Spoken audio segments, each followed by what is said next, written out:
Lately, no conversation goes by without some reference to the Madlanga Commission, whether in jest or in disgust at what is being revealed at that particular commission.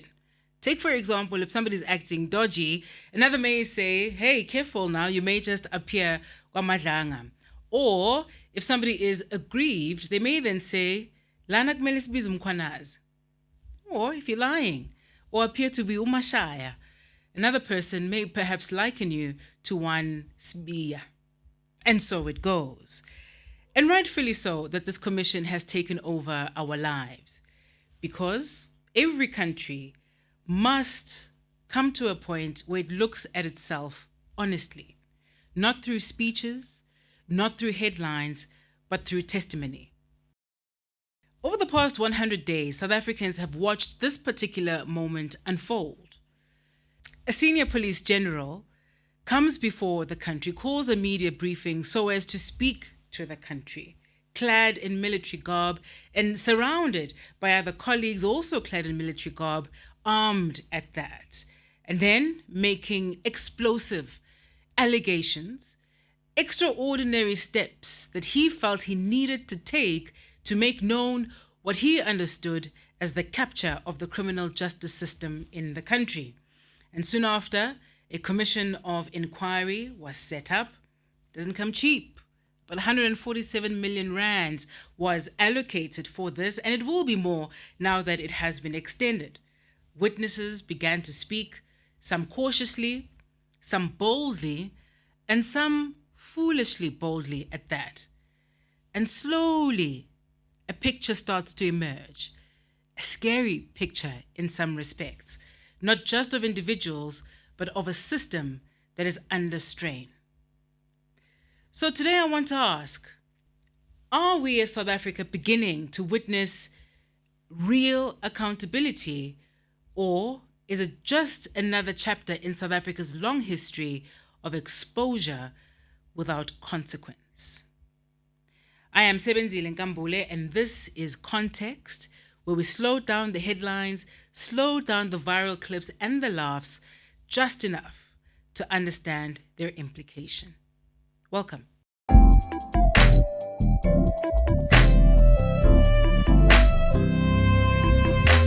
We start here. So, one Lieutenant General Nhlanhla Sibusiso Mkhwanazi. Many of us wouldn't have known him prior to this. Perhaps if you live in the province of KwaZulu-Natal, every so often when you have the top cop of that province speaking about whether it's road fatalities or the plans for the Easter weekend, or whatever it might be, or when there's a disaster, think about the July 2021 riots, for example, the unrest that we saw in that year. Maybe that's when you begin to engage the top cop, but the country more broadly would have seen him for the first time on one sunny Sunday afternoon on the 6th of July in 2025. And I tell you, my only regret was that I didn't catch the briefing live. Unprecedented, extraordinary, and has led to months of our lives really been taken over by this commission. Here this morning in order to speak to you about the policing issues that are happening in KZN as well as in the Republic of South Africa. So I'm presenting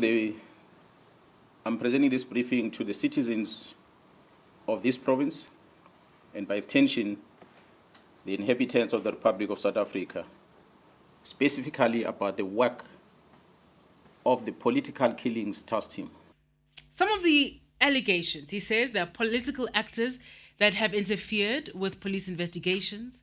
He speaks of what we now know as this PKTT or the NPKTT, the Political Killings Task Team, which is a specialized task team which was disbanded under very questionable circumstances. And that organized crime networks may have infiltrated multiple parts of our justice system. These aren't light allegations at all. And it's that kind of moment that really captures a nation and forces us to ask some rather difficult questions. Because as a country, as you know, we've learned something over time, that not every explosive claim automatically means a clean act of whistleblowing. And we've had some very brave South Africans, sadly, some who are no longer alive as a result of their courage. One, Babita Deokaran, comes to mind. And not every bold claim before cameras should be treated with the seriousness it postures to have. Oh, but this was different.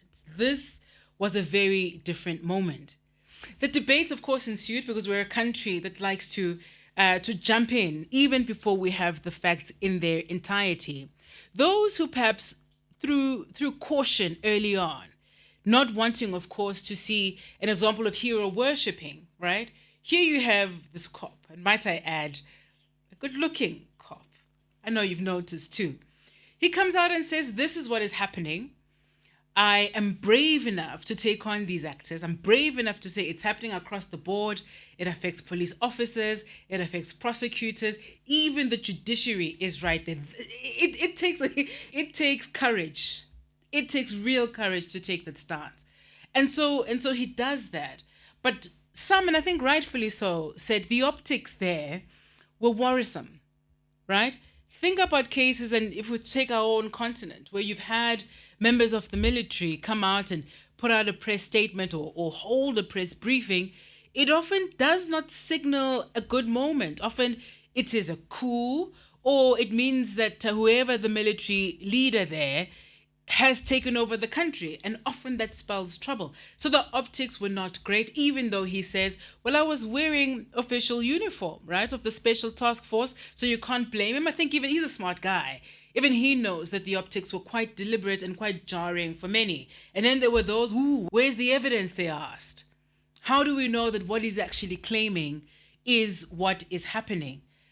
And at the time of shooting, it's been about 6 months or so of witness after witness, currently in phase 2, where now it's individuals who had allegations brought against them, who are now, of course, needing to answer for themselves.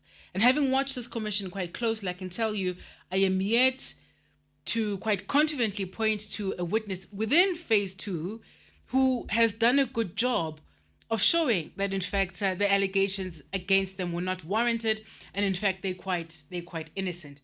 Maybe we're yet to be proven otherwise, but as things stand, the allegations are quite damning, and seemingly the evidence that accompanied these allegations through other people, right? This is also what the General Madlanga Commission said, is that other people are going to come in and show and bring evidence to support the claims that he is actually making. But as the legal minds within the commission itself have said, that these remain allegations and they are yet to be proven. We know there's been an interim report that has been submitted to the president, with the president coming back to then say that there is prima facie evidence against some members that have in fact been listed, and that others need, of course, to be investigated further. Again, the question remains, what survives the evidence? Which careers survive the evidence? These are people's lives here. But my pushback is always, well, when you were busy doing dodgy things, you needed to remember your own life, the life of those that you support, your own reputation. Now suddenly we must feel sorry for you because you've got all of these lawyers before you with tons and tons of files before them and all of this evidence that is in fact against you. It's been embarrassing in some respects. It's been cringeworthy for a lot of them, very heartbreaking for those in fact who've been harmed by these elements. Let's talk now about why a commission. Now, we are not new to commissions, mind you. We like them, in fact. Whether you're talking about the Seriti Commission, which looked into the arms deal, whether you're talking about the Zondo Commission, again, very expensive, 4 years of former Chief Justice Zondo chairing that particular process, 1 billion rands later, looking into the interference or the capture, in fact, by private elements, by political elements of state-owned entities and so on. So the Madlanga Commission isn't the first of its kind, but what makes it unique, and this is the part as a media practitioner which fascinates me, is how it has gripped the country, right? Wherever you go, people have a view. People have chosen sides. People see one Mkhwanazi as a hero. People chuckle when they think about how one Sibia presented himself at the Madlanga Commission or at the ad hoc commission, ad hoc committee rather, in Parliament. How he postured, some of the funny moments, some of the sad moments, the prosecutors that have been fingered, the intelligence operatives that have been fingered, even members of the judiciary. And you may even argue that that's maybe one area where the question mark still remains. In fact, it was the EFF's leader, Julius Malema, in Parliament, who then said, you mentioned the judiciary, but we're yet to hear of these judges, right? Maybe there's a magistrate in the mix somewhere. We're yet to hear of these judges who, in fact, are said to be part of this interference, who are aiding these criminal elements, who are part of this capture of the judiciary. And the answer there from Mkhwanazi was to say that, particularly at the Madlanga Commission, that he had two presentations, one that was in full view of the public and another which was in fact in camera. But can we trust the process? Can we trust that this indeed is our moment for accountability? If we look at the expenditure on the Zondo Commission and the number of convictions that we have seen, it doesn't inspire confidence. It doesn't inspire confidence that those, in fact, who have been fingered, and there's evidence showing that they were participated in the state of capture in the country, or in the capture of SOEs and so on, have in fact been brought to book. It takes time, but it's happening quite slowly. So will we in fact see a lot more here? In South Africa, commissions of inquiry have become both tools of accountability as well as symbols of delay. You get detailed findings, you get extensive evidence, you get public outrage, and then very little consequence. And it's very important that this won't be yet another commission where we see the same trend. Will this one be different? Yes, it's caught our attention, but in terms of accountability, will the Madlanga Commission be a game changer? So let's talk a bit about what we've learned so far. And over time, right here in context, we will continue, in fact, to cover some of these salient issues that come up, these characters that we are now seeing in what feels like a well-scripted drama. In fact, SAFTA award-worthy drama that we sometimes see on the stand there at the Bridget Mabandla College in Pretoria. Testimony so far has pointed to alleged networks of corruption within law enforcement.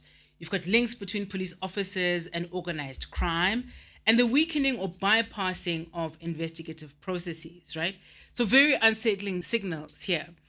At least one witness who has been connected to the commission was killed. This was one witness D, as we came to know him, Marius van der Merwe, who was shot execution style outside of his home. And now we know that the police and in fact the prosecutors believe that the shooter himself was a highly trained former special task force member. And his training was seen in the fact that he just needed one bullet. He took two shots. The one hit a part of the car. The second is the one that hit Witness D, and that's all he needed to take Witness D's life. And of course, we know he, at the time of us recording, he has appeared once in court. Also, we know there's been an interim report that has been submitted to the president already. Even with the extension, we expect another one at the end of May, where we'll again get a sense of the view from the commissioners. This report hasn't been made public for reasons I think you can understand, even though we want every part of this commission to be available. But we know the interim report hasn't been made available, but there was enough for the president to say, act against these people, or for them to set up yet another task team. As we know, this is a president who loves task teams, or some or other structure to do more work. But here it was on the basis of this interim report that you already have suspensions, and he's saying that there is sufficient prima facie evidence against some of these members, and for others, you need to look more into them.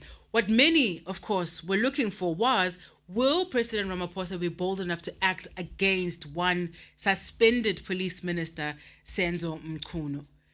Okay, the argument from them is, well, we're not done yet. The commission is still ongoing. And when there's more evidence, if he feels from maybe the second interim report or the final report that's due later on in the year, maybe then it'll truly, truly be toast for the suspended police minister. But for now, he's comfortable in his home. He's enjoying a salary from taxpayers for doing nothing. It's beginning to move into consequence territory, if we're being fair, right? We can't say nothing has happened, okay? We must commend the process that in 4 or 5 months or so, that already you are seeing movement. That must be commended. What we are yet to see is whether the people right at the top who enable these problems will, in fact, to use a very graphic image, have their heads chopped, right? Not literally, of course, but have their heads chopped, and we actually see that consequence. Will it happen? We still await. So let's come back to, again, what makes this commission different. It is its scope, right? It isn't just about one police minister. Yes, we like making it about the ministers because we like the characters in this. There's the hero in Madlanga Commission. There's the villain or villains in one Senzo Mchunu. Of course, if you are an ally or a supporter of the man, you may say that's unfair. But I'm just speaking in general terms here, that he's seen as the villain. But within the battles here, and I think this is another important point, that this is both about the external interference within the justice system, but we're also seeing the fights, the egos, the battles within the top brass of the police. And so at that level, the villain there is one General Shadrack Sibiya, right? And then you have the other side, the heroes, and Madlanga Commission, a General Khumalo, a General Masemula, and on the side is your Shadrack Sibiya, your General Shibiri, those kinds of people, your Sergeant Nkosi, those individuals who are seen to be the villains in this particular story. So this is in fact very layered.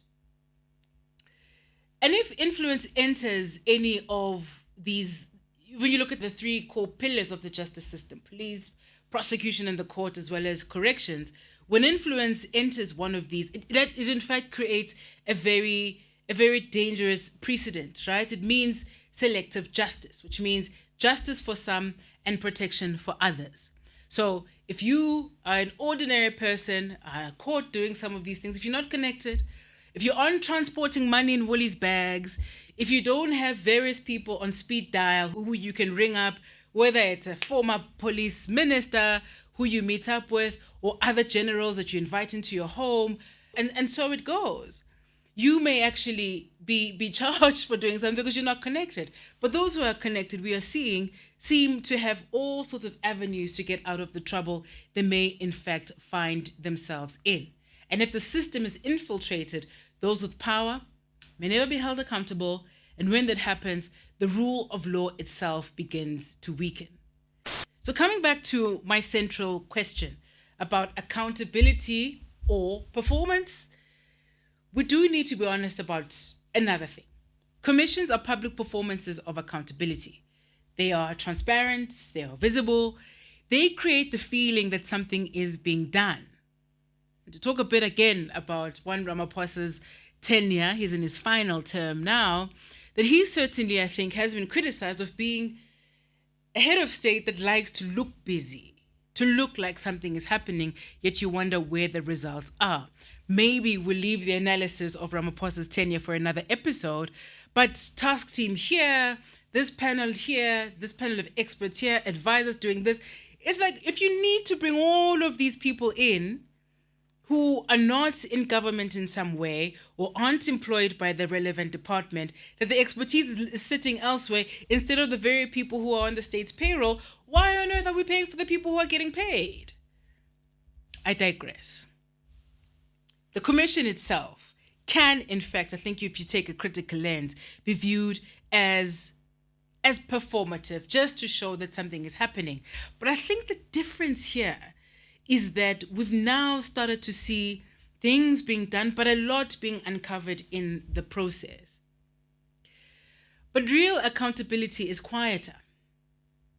It happens in courtrooms, it happens in prosecutions, it happens in dismissals when people just get fired for their foolishness.